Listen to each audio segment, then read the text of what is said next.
भगवान शिव मक्का में कैसे कैद हो गए। राधे राधे मित्रों, सभी का स्वागत है भक्तिवेद बेनो यूट्यूब चैनल में। क्या आप जानते हैं भगवान शिव मक्का में कैसे कैद हो गए। आज मैं आपको एक ऐसी कहानी सुनाने जा रही हूँ जो समय की धुंध में कहीं छुप गई है। एक ऐसा रहस्य जिसे जानने के बाद आपका दिल कांप उठेगा और आंखों में आंसू आ जाएंगे। ये कहानी महाकाल के महेश्वर की, उस शिव की जो आज भी मक्का की पवित्र भूमि में मौजूद है, लेकिन कैद है। आज की कथा अत्यंत ज्ञानवर्धक और प्रेरणादायक है। कथा शुरू करने से पहले आपसे एक निवेदन है। शास्त्रों में कहा गया है कि अधूरी कहानी छोड़ी गई कथा दुख और पाप का कारण बनती है, इसलिए इसे अंत तक अवश्य सुनें।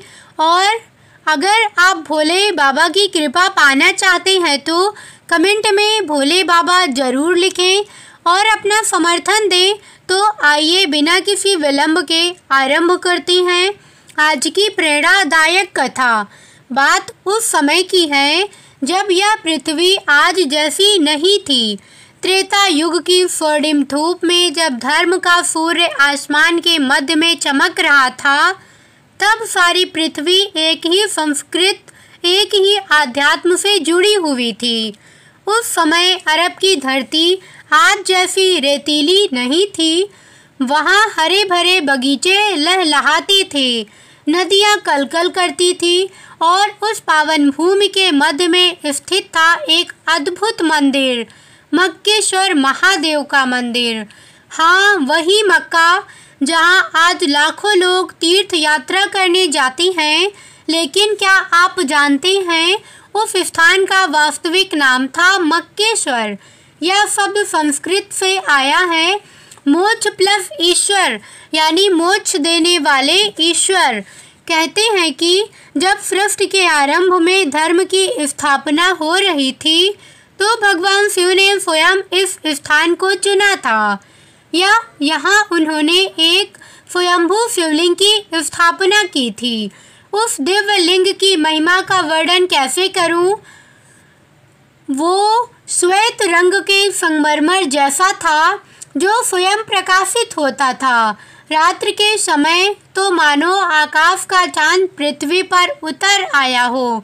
उसकी दिव्य आभा से पूरा मक्केश्वर नगर जगमगाता था और जब सुबह होती तो सूर्य की पहली किरणें उस शिवलिंग पर पड़ती तो ऐसा लगता मानो स्वयं महाकाल अपने तेज से पूरे ब्रह्मांड को आशीर्वाद दे रहे हों। उस काल में मक्केश्वर मंदिर की महिमा तीनों लोकों में फैली थी। न केवल मनुष्य बल्कि देवता, गंधर्व सभी यहाँ दर्शन करने आते थे। इंद्रदेव जब भी महत्वपूर्ण निर्णय लेना चाहते थे तो पहले मक्केश्वर महादेव के सामने आकर प्रार्थना करते। ब्रह्मा जी भी सृष्टि की रचना में कोई संशय होता तो यह यहाँ आकर महाकाल से मार्गदर्शन मांगते। और माता पार्वती कैसे भूल सकता हूँ उस दिव्य दृश्य को। हर पूर्णिमा की रात्रि में आदि शक्ति स्वयं यहाँ आती। उनके चरणों की मधुर ध्वनि से पूरा मक्केश्वर नगर गूंज उठता। वो दृश्य देखने लायक था। चांदी जैसे उजले वस्त्र पहने, अपने माथे पर चंदन का तिलक लगाया, हाथों में रुद्राक्ष की माला लिए माता पार्वती शिव जी की परिक्रमा करती और तब पूरा मंदिर दिव्य संगीत से भर जाता। जी हाँ, उस समय अरब में रहने वाले लोग शिव भक्त थे। उनकी भाषा में भी संस्कृत के शब्द मिले हुए थे। वे अल्लाह कहते थे जो अलग शब्द से बना था। अलख निरंजन यानी जो दिखाई ना दे। वे 5 समय की पूजा करते थे। सुबह सूर्योदय के समय, दोपहर में, शाम को, सूर्यास्त के वक्त, रात में और आधी रात को। ये परंपरा आज भी कहीं ना कहीं दिखाई देती है। नहीं, उनकी औरतें माथे पर तिलक लगाती हैं। गले में रुद्राक्ष बांधती हैं, पुरुष जटा रखते हैं, भस्म लगाते हैं और सबसे बड़ी बात, वे सभी रोज मक्केश्वर महादेव के दर्शन करने जाते। आह, कैसा सुंदर समय था। वह धर्म, अर्थ, मोक्ष चारों पुरुषार्थ संतुलन में थे। कोई धर्म के नाम पर लड़ाई नहीं, कोई वैमनस्य नहीं। सभी एक ही परमात्मा के संतान थे और सभी उसी एक ही की उपासना करते थे। लेकिन समय का चक्र रुकता कहाँ है। द्वापर युग का अंत होने लगा, धर्म का सूर्य धीरे धीरे अस्त होने लगा और जैसे ही कलयुग की छाया पृथ्वी पर पड़ने लगी, वैसे वैसे लोगों के दिलों में अज्ञान का अंधकार भरने लगा। मक्केश्वर नगर में भी परिवर्तन होने लगे। जो लोग पहले प्रेम से शिव की उपासना करते थे, वे अब संस्कारों व वास्तविक अर्थ भूलने लगे। वे केवल बाहरी क्रियाकलापों में उलझ गए और तब आई वो काल रात्रि। कलयुग के प्रभाव से प्रभावित होकर कुछ लोगों के मन में एक विकृत विचार आया। उन्होंने सोचा कि अगर वे इस दिव्य शिवलिंग को छुपा दें तो केवल वे ही इसकी शक्ति के अधिकारी बन जाएंगे। हाय रे मानव की मूर्खता! क्या वे नहीं जानते थे कि महाकाल को कैद नहीं किया जा सकता? क्या वे भूल गए थे कि शिव तो सर्वव्यापी है? सुनिए, मैं अब आपको उस रात्रि की कहानी सुनाती हूँ जिसे याद करके आज भी मेरा हृदय कांप जाता है। अमावस्या की वो काली रात्रि, तारे भी मानो छुप गए थे। डर के मारे हवा भी नहीं चल रही थी, मानो प्रकृति ही सांस रोक कर बैठी हो। मक्के मंदिर में शिवलिंग अपनी दिव्य आभा से चमक रहा था, लेकिन उस रात वहां कोई नहीं आया क्योंकि कुछ स्वार्थी लोगों ने एक षड्यंत्र रचा था। वे चुपके से मंदिर में घुसे। उनके हाथों में बड़े बड़े पत्थर थे और उन्होंने एक पवित्र शिवलिंग के चारों ओर एक काला कक्ष बना दिया। जब पहला पत्थर शिवलिंग के सामने रखा गया तो पूरी पृथ्वी कांप उठी। जब दूसरा पत्थर रखा गया तो आकाश में बादल गरजे और जब तीसरा पत्थर रखा गया तो देवताओं के आंसू बारिश बनकर बरसे। लेकिन वे अज्ञानी लोग समझ नहीं सके। उन्होंने सोचा कि यह प्राकृतिक है। वे अपने काम में लगे रहे और अंत में जब उन्होंने शिवलिंग को पूरी तरह से छुपा दिया तो एक दिव्य आवाज आसमान से आई। हे मूर्खों, तुमने जो किया है उसका फल तुम्हें और तुम्हारी आने वाली पीढ़ियों को भुगतना पड़ेगा। मैं यहाँ से जा नहीं रहा हूँ, बल्कि तुम ही मुझसे दूर हो गए हो। उस गूंज से पूरा मक्केश्वर नगर हिल गया, लेकिन उन अंधे लोगों ने इसे भी नज़रअंदाज कर दिया। उस रात्रि का दर्द कैसे बयान करूं? जब भगवान शिव को उनके ही भक्तों ने कैद कर दिया तो स्वयं महाकाल के आंसू बहे। वे आंसू पत्थर पर गिरे, वे पत्थर काले हो गए। आज भी वह पत्थर वहाँ मौजूद है जो शिव जी के दर्द की निशानी है। महादेव का हृदय करुणा से भरा था। वे जानते थे ये सब कलयुग का प्रभाव है। उनके प्रिय भक्त अज्ञानवश ये कर रहे हैं, इसलिए उन्होंने श्राप नहीं दिया बल्कि दया दिखाई। उन्होंने सोचा मैं यहाँ से चला जाऊँ तो ये सभी अनाथ हो जाएंगे, चलो इनके साथ ही रहता हूँ। जब समय आएगा तो स्वयं ही समझ जाएंगे। और इसीलिए भगवान शिव आज भी मौजूद हैं, कैद नहीं बल्कि अपनी संतानों के लिए इंतजार कर रहे हैं। जब माता पार्वती यह पता चला कि उनके प्राण प्रिय को कैद कर दिया गया है तो आदि शक्ति का हृदय टूट गया। वे रो रो कर कहने लगी, हे नाथ, आपने तो कहा था कि आपके भक्त आपसे प्रेम करती हैं, फिर यह क्या है, क्यों छुपा दिया? उन्होंने आपको। शिव जी ने बड़े धैर्य से कहा, हे गौरी, ये कलयुग का प्रभाव है। मेरे भक्त अज्ञानवश कर रहे हैं। मैं उनसे रूठूंगा नहीं, बल्कि उनका इंतजार करूंगा। लेकिन माता पार्वती का दर्द कम नहीं हुआ। वे बोली, क्या आपके दर्शन नहीं कर सकूंगी? महादेव ने मुस्कुराते हुए कहा, दर्शन तो तुम रोज करोगी प्रिय पार्वती, लेकिन अब वो प्रकट रूप से नहीं बल्कि गुप्त रूप से होगा। जब भी कोई सच्चे मन से मेरा स्मरण करेगा, मैं उसके सामने प्रकट हो जाऊंगा। और जब से माता पार्वती भी गुप्त रूप से वहां आती रही, आज भी जब कोई सच्चे कोई दिल से वहां प्रार्थना करता है तो आदिशक्ति की उपस्थिति महसूस होती है। धीरे धीरे समय बीतता गया। जिन लोगों ने शिवलिंग को छुपाया था, वे भी इस संसार से चले गए। उनकी आने वाली पीढ़ी यह भूल गई कि वास्तव में वहाँ क्या छुपा है। नई पीढ़ियों को केवल यह बताया गया है कि यह एक पवित्र पत्थर है जिसकी पूजा करनी चाहिए, लेकिन यह नहीं बताया गया कि यह पत्थर क्यों काला है और इसके अंदर क्या छुपा हुआ है। कलयुग के बढ़ते प्रभाव से लोग भूल गए कि इस स्थान पर मूल रूप से मक्केश्वर था। धीरे धीरे नाम बदलकर मक्का हो गया। संस्कृत के शब्द मूल भूल गए और नई भाषा का जन्म हुआ, लेकिन कुछ बातें आज भी वैसी ही हैं। वहां जाने वाले लोग आज भी वैसी परिक्रमा करते हैं जैसे हजारों साल पहले शिवभक्त करते थे। वे आज भी उसी दिशा में प्रार्थना करती हैं। और सबसे बड़ी बात, जब वे उस काले पत्थर को छूते हैं तो उनके दिल में वही शांति मिलती है जो आज भी शिव के दर्शन से मिलती है। आज भी वहाँ ऐसे कई संकेत मिलते हैं जो बताते हैं कि यह स्थान वास्तव में शिव का है। वो काला पत्थर जिसे आज हजरे अश्वत्थ कहते हैं, वो वास्तव में शिव जी के आंसुओं से काला हुआ था। और देखिए कि आज भी लोग उसे छूकर कैसी शांति महसूस करते हैं।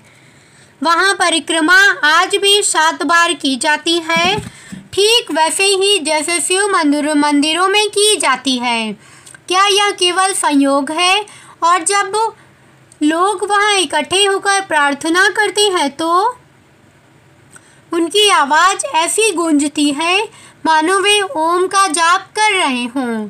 यहाँ तक कि वहाँ पहनने वाले सफ़ेद कपड़े भी वैसे ही हैं जैसे कभी शिव भक्त पहनते थे। कहते हैं कि जब गुरु नानक देव जी वहाँ गए तो उन्होंने उस सच्चाई को पहचान लिया था।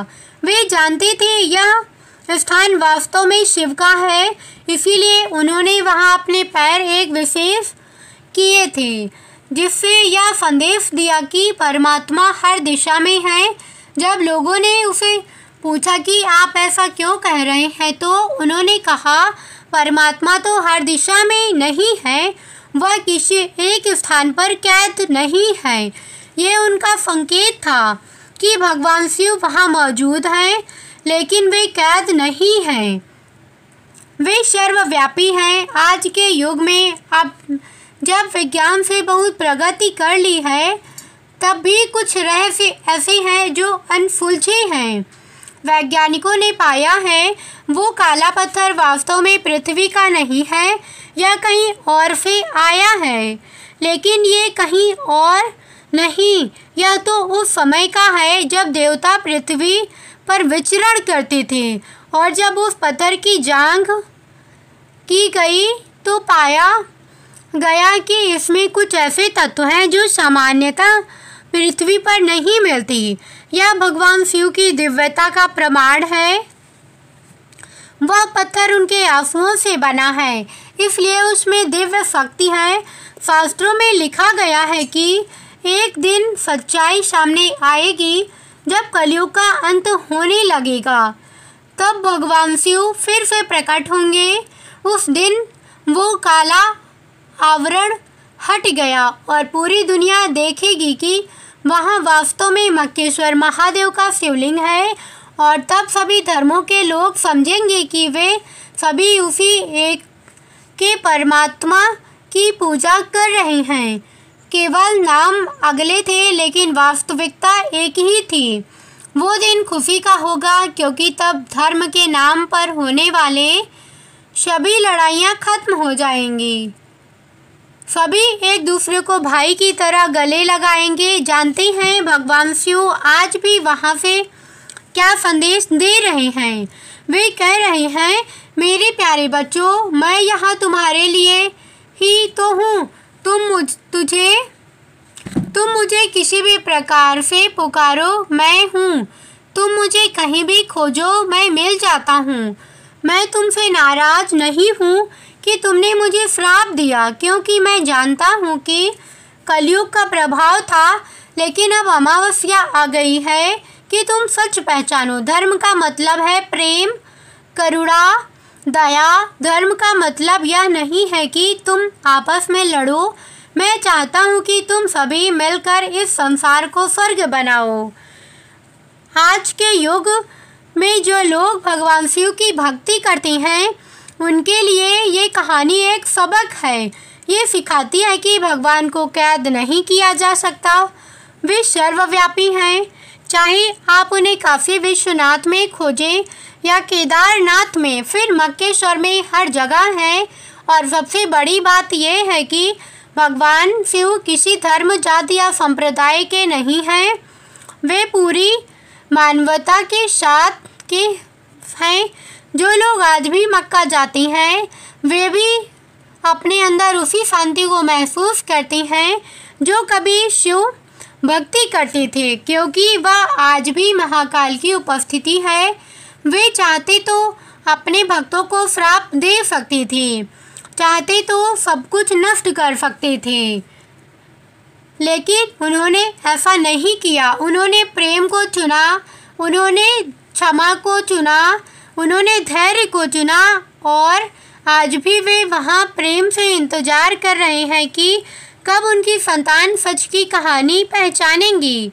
ये बताती है कि सभी धर्म, सभी मार्ग उसी एक परमात्मा तक जाते हैं। चाहे आप उन्हें शिव कहें या अल्लाह या गॉड या वाहिगुरु, वो एक ही है। मक्का में छुपे हुए मक्केश्वर महादेव इस बात का प्रमाण है कि धर्म बांटता जोड़ता नहीं है। जवाब दिन आएगा जब सच्चाई सामने आएगी तो माता पार्वती भी प्रकट रूप से वहां आएंगी। वे अपनी प्राण प्रिय शिव जी को कैद से मुक्त देखकर खुशी से नाच उठी। और तब वहां फिर से वैसे ही दिव्य वातावरण होगा जैसा कभी त्रेता युग में था। देवता, गंधर्व सभी आकर उत्सव मनाएंगे। पूरा ब्रह्मांड खुशी से नाच उठेगा और उस दिन सभी धर्मों से लोग एक साथ मिलकर भगवान शिव का अभिषेक करेंगे। लेकिन आपको इंतजार करने की ज़रूरत नहीं है। भगवान शिव आज भी आपके साथ हैं। जब आप सच्चे मन से उनका स्मरण करते हैं तो वो आपके हृदय में प्रकट हो जाती हैं। जब आप दूसरे से मोक्ष, करुणा से मोक्ष पाते हैं, करुणा से पेश आते हैं तो वे आपके कर्मों में दिखाई देते हैं। मक्का हो या काशी, केदार हो या कैलाश, भगवान शिव हर जगह हैं। आपको बस सच्चे मन से उन्हें पुकारना है। जब आप उन्हें पुकारेंगे तो वे ज़रूर आएंगे, क्योंकि वे अपने भक्तों को कभी निराश नहीं करती हैं। इस कहानी को सुनने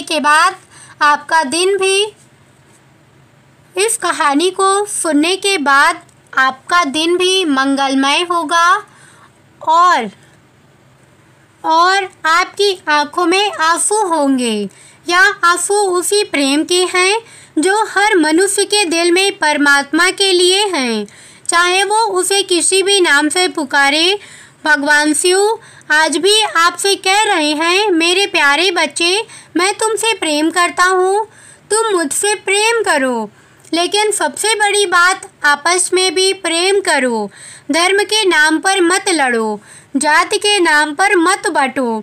क्योंकि तुम सब मेरी ही संतान हो और जब तुम सब एक साथ मिलकर प्रेम से रहोगे तो मैं फिर से प्रकट रूप में तुम्हारे बीच आऊँगा। यह कहानी केवल कहानी नहीं है, ये सच्चाई है, ये इतिहास है, ये भविष्य की भविष्यवाणी है। मक्का में छुपे मक्केश्वर महादेव आज भी वहाँ हैं। वे आपका इंतजार कर रहे हैं, न केवल वहाँ जाने का बल्कि अपने दिल में उन्हें बसाने का। जब भी किसी मुश्किल में हो तो उन्हें याद करिए, जब भी आपका मन दुखी हो तो उनसे प्रार्थना करिए, वे ज़रूर सुनेंगे। और सबसे बड़ी बात, जब भी किसी और धर्म के व्यक्ति से मिले तो याद रखिए कि वो भी उसी परमात्मा की संतान है, उससे प्रेम करिए, क्योंकि जब तक हम सब एक नहीं होंगे तब तक भगवान शिव को मुक्ति नहीं मिलेगी। वे हमारे इंतज़ार कर रहे हैं। हर हर महादेव, ओम नमः शिवाय। हमें आशा है कि यह कथा आपके जीवन में सकारात्मक बदलाव लाएगी। प्रिय दर्शकों, आपको यह कथा कैसी लगी कमेंट करके अवश्य बताएं। जानकारी अच्छी लगी हो तो वीडियो को लाइक ज़रूर करें और कमेंट में हर हर महादेव ज़रूर लिखें। साथ ही चैनल को सब्सक्राइब करें। ऐसी धार्मिक रोचक कथाओं के लिए हमारे साथ बने रहिए। मिलते हैं फिर एक नई कथा के साथ, तब तक के लिए जय बजरंगबली। राम राम।